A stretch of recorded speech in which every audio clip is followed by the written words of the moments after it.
Ficamos um tempo, voltamos para casa. Isso é assim. Quando ela abrir a boca, não vamos conseguir. Esse caso vai me matar.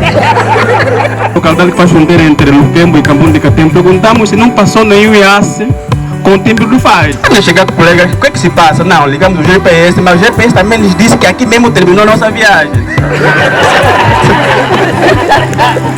Quando as coisas estão a dar certo de comunicação, se só fazer.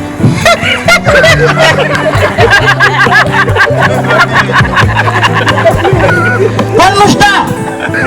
Não! Não pode ser assim! Não! Para de militão!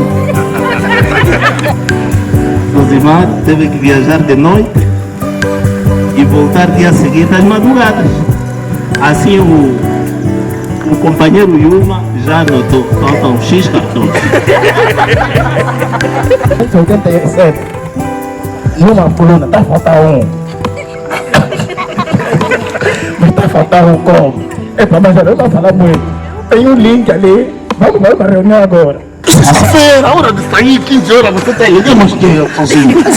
Sozinho, o que é que você quer ainda me explicar, colega?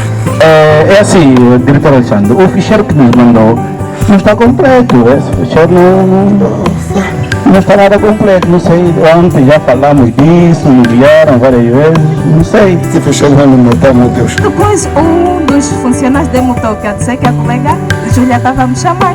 Posto lá, a colega Júlia disse, erramos na noiva, não é essa? O homem com o carro novo está a ficar.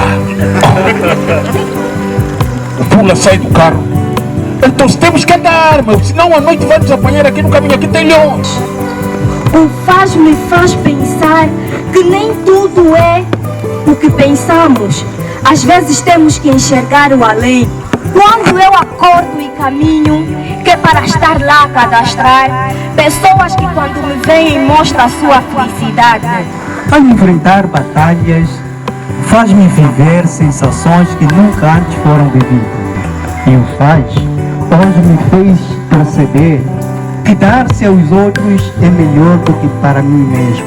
Por isso, o faz que nos faz-nos ser amáveis, faz-nos ser carinhosos, faz-nos ser delicados. Acima de tudo, o faz-nos ser mais humanos.